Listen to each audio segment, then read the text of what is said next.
సరే, జై భీమ్. నా పేరు పెదబెంకి శివప్రసాదరావు.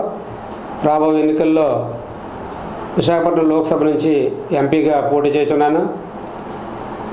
ఈరోజు చంద్రబాబు నాయుడు గారు, జనసేన ఈ రెండు పార్టీలు కలిపి బీజేపీతో పొత్తు పెట్టుకోవడం చాలా అనైతికం. ఎందుకంటే 2019 ఎన్నికల్లో బీజేపీ ప్రభుత్వ విధానం నచ్చకే తెలుగుదేశం పార్టీ బయటకు వచ్చింది. ఎన్డీఏ నుంచి బయటకు వచ్చి విత్డ్రా చేసుకుంది. అప్పటి నుండి కూడా బీజేపీతో వ్యతిరేకంగానే ఉంది. మరి ఈరోజు మన ఆంధ్రప్రదేశ్ సంబంధించి ఆ రోజు అసలు ఎందుకు ఆయన తెలుగుదేశం పార్టీ ఎన్డీఏ నుంచి బయటకు వచ్చింది? మన పోలవరానికి నిధులు ఇవ్వలేదని, ప్రత్యేక హోదా ఇవ్వట్లేదని పోరాటాలు చేసి, దీక్షలు చేసి, అనేకమైనటువంటి సభలు నిర్వహించి, ఆత్మగౌరవ సభలని ఢిల్లీలో పెట్టి మన ప్రజలందరినీ, ఆంధ్రప్రదేశ్ ప్రజలందరినీ కూడా అధికారంలో ఉండి కూడా మన ఆ రోజు మోసం చేశారు. మరి ఈరోజు ఏం చేస్తున్నట్టు?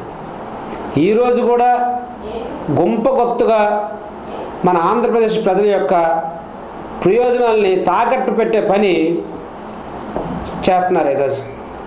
ఎందుకంటే బీజేపీకి ఈ జనసేన, తెలుగుదేశం ఈ ఇద్దరికి ఓట్లు వేసినా బీజేపీకి వేసినట్టే అని మనం అందరం భావించాం.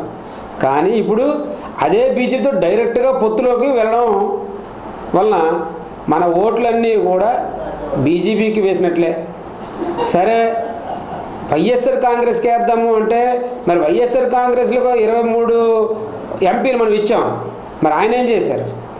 ఆయన కూడా తెలియకుండా తెర వెనుక ఆయనతో కుమ్మక్కయ్యారు. కాబట్టి ప్రజలారా, మీరు జనసేనకు ఓటేసినా, తెలుగుదేశంకి ఓటేసినా, వైఎస్ఆర్కి ఓటేసినా మీరందరూ కూడా బీజేపీకి ఓటు వేసినట్టే.